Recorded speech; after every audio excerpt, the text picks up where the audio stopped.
Howdy. We're going to make some pickups for acoustic electric guitars. I have a customer who wants a pickup on a National. We're going to try one of these. This is the basis of the pickup. Here's 4 of them. This is the side that gets glued, and this is the side that shows the active deposition. The white thing there is a piezoelectric substance, and it's attached to this brass plate. These are incredibly cheap. There comes 6 in a bag. There's a bag. And they're from China. And what was all these? I bought these a year or so ago, I think during the middle of the first Trump administration, with all the threats of, oh, it was a mess. You couldn't get stuff. Anyway, here's a 1, 2, 3, 4, 5, 6, 7, 8, 9. There's a 9 times 6. I have enough for the rest of my life, I believe. Buy them 6 at a time. Buy them 10 at a time, or 60. I got 60 of them. And we're going to, I've come up with a way to make these work with no ticky tacky, clickety, high frequency problems. We're going to change these, just the start of the pickup process. These wires are kind of delicate, and I'd like them to be more robust. And I also have to put a glob of epoxy on the top of this transducer to get rid of the ticky-tacky. What I have come up with looks ugly, but it gives it, it does what I want and gives it personality at the same time. Here is the output wire. We got to have a way to get this signal to a jack on the guitar, you know, either on the end pin or through the side. What I'm going to do is solder these connections and leave this sticking out. Maybe not that far, but I don't mind leaving them out there in case something goes wrong when I'm skinning and tinning these, getting them ready to solder. I have more to work with, but we'll see. Anyway, these get soldered, the ground to the ground and the hot to the hot. The hot in this case is red, ground is black, it's typical. And then we're going to epoxy this wire and these 2 little wires in the glob that goes on top of this transducer. And it will become very robust. It's called a strain relief. So first I'm going to solder these connections. And you really can't see them, but let's see how close we can get on this. Nope. There. The ends of these things have a little bit of wire exposed from the insulation, but it ain't enough. And the wire is very small, and your typical stripper ain't going to get it. So I have one little pair that you can adjust, and it's adjusted for this wire. And it's so, if I squeeze harder on this, I can get a little more closure on that. Anyway, we're going to skin the insulation off and tin these little connectors, or these little conductors. It's called skin and tin. We're going to do about 1/8 of an inch. The ground is already exposed on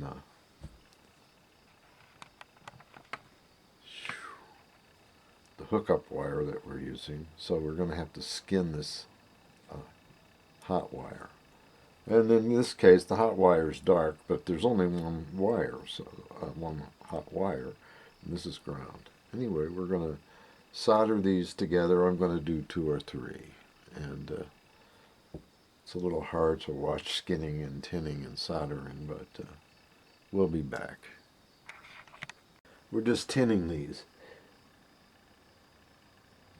We're putting a little bit of solder on each of the conductors to facilitate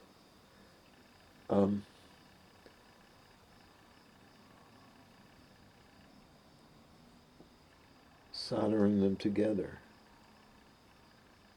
And I would like to have... Okay, we just did those. Now I've got these all pointed up. Let's... There they are. This is the... we're tinning the leads. Yes, sure we are. Now I'm putting some on the ground wire because it turns it into a single conductor. Come on now, get out there. And some on the end of the hot wire. Some on the ground, zoom, and some on the hot. Get up there, boy. Hold still while I'm talking to you. It doesn't take much, does it? No. When you twist the wires together, the solder makes them so they stay together. Makes it easier to do the soldering together, which will happen shortly. So we're going to just solder this connection.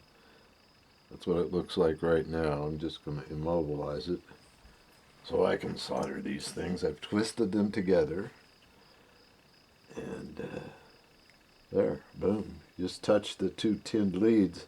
I'm adding some solder. Haha, that's okay. These terms skin and tin, they're from industry. I have done hundreds, maybe thousands of cable charts, designed cable assemblies, skin and tin, 1/4 inch. Anyway, we're going to do this 2 more times. Anyway, now that's what it looks like now. And we're going to end up putting this back and putting some heat shrink on this stuff just to make it look halfway presentable. It's going to look like an insect when we're done. It's like a bug. So we're using our industrial heat gun. Yeah. There's little pieces of heat shrink tubing at the solder joints. And I use a fairly long one on the ground side just so it doesn't short out against anything. There's nothing to short out against, but that's okay. Anyway, we'll do this again. We got 3 of these we're making.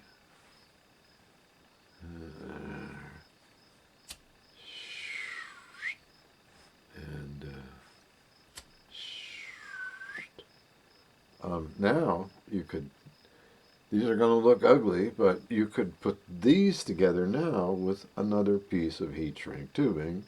I'm going to entertain that idea, but let's do the last one here. Doesn't take much. These industrial heat guns are really fast. Plus you can light your weed with them. Okay, we're almost done here. We're going to play around with what we want to do with this, and I usually just leave them like this. It's going to look like a little bug of some kind with just 2 little feelers. They don't do anything. This is going to be the total, what's it going to weigh, a gram? So I got some 5-minute epoxy here, part A and part B.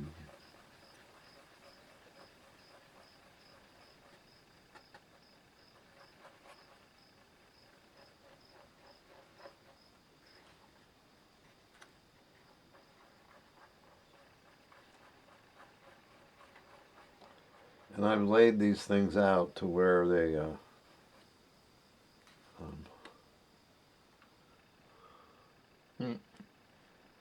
have the wires contacting the transducer, and the hookup wire here, the fat black wire, is going to be the one that's really the strain relief.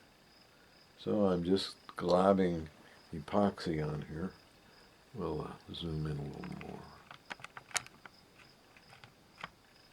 Just kind of dabbling it on, but I don't want to get carried away. You can, there you go, possibly remove too much high frequency response if you get carried away. And note the size of these little things. You can get these like 1.5 inches, maybe even 2 inches in diameter. Kind of mistakenly thinking that you'd use the big ones on an acoustic bass or something. But frequency response is frequency response, and these things seem to be real good. You actually only need one. K&K uses an array of 3, and I can't say that their transducers are anything like this, but I have a feeling they're using a piezo element very similar to this. It's hard to say. When I was in industry, I was involved with piezo transducers like these, and they were made for us custom by Motorola in a custom housing, and it was just like, well, how much money can you spend on a freaking transducer? I ended up repackaging it for probably 1/10 of the cost. Anyway, we got our little globs on there. Things that I might do is pay attention to if I put more on one than another and it sounds better, well, I'll put more on all of them later that I make in the future. I'm working from experiential knowledge, and it's hard to beat. I paid attention to the first ones of these I built and noticed right away that the ticky tacky was gone. And this actually revolutionizes the use of these things in high-end acoustic instruments. The mass, I mean, you could use half a gauge of hookup wire that I already got. You could shorten these terminations and end up with transducer pickups that are, a gram. Well, I've decided to add a little, I folded those things back, put some heat shrink on them.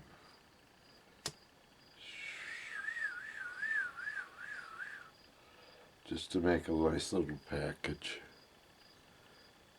It's ugly, but it sure can cook. We hope.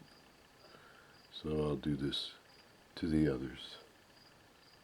And it makes it's not so crazy looking.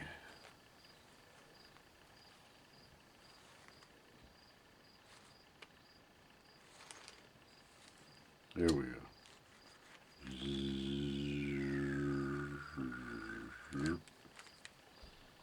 And on and on. Fun with heat shrink.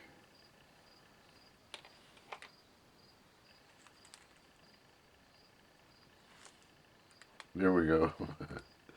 I'm looking through the viewfinder and all like that,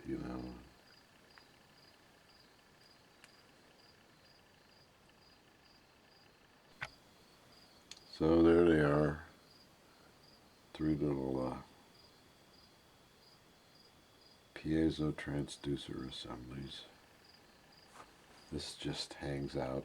You can bend it up if you want. It doesn't do anything but hide the termination and soldering of the wires. So now we can actually test them. We can do that because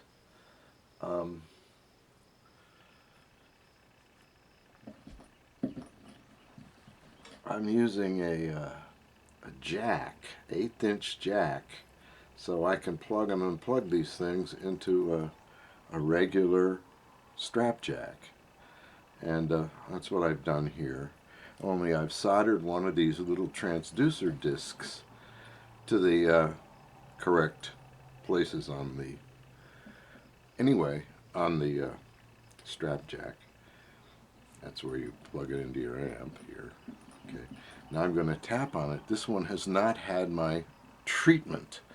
This is what you will get when you install one of these in a cigar box or something like that.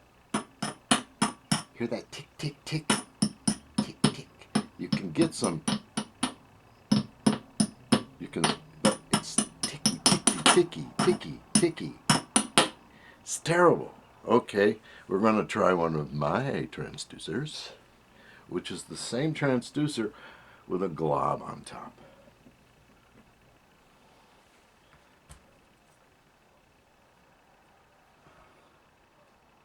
Here's the strap jack, it's another one. And here's the transducer. We're at the same volume level. Hear it? Pump, pump, pump. Pump, pump. There's no ticky tacky. On the edges, there's no ticky tacky. It's pump, pump, pump, pump, pump. It has been attenuated to the right range of frequencies for the human ear. These unattenuated things, the things with no globs on them, are naturally responding and putting out way too many high frequencies. Okay, just for, let's pull this up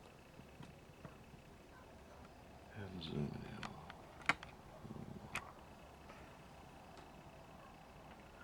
in. Editing.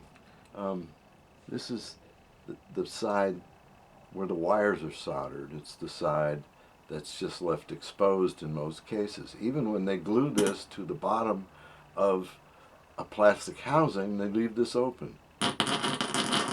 Hear that? Oh, mama. This side of that piezo ceramic material is just like this side that's glued or deposited on this brass disc. Basically, and the perturbations on this side may be the polarity may be opposite the ones from being on this side. Anyway, let's go back and listen to this guy again. He's one of the new ones. Where are you there? And we'll do I turn it up and down each time. So now you can hear me disturbing the pickup itself, but really nothing from the top of that ceramic. But this side, here it doesn't go kiss, kiss, kiss anymore. It goes whoosh, whoosh. How nice. These are now probably the best way to amplify an acoustic instrument. Beyond the under saddle pickup, I believe these, once we've figured out how to get rid of the high frequency overload, these things are great and they have power. You don't need a preamp. I'm driving this thing. It's barely turned up and it's fine.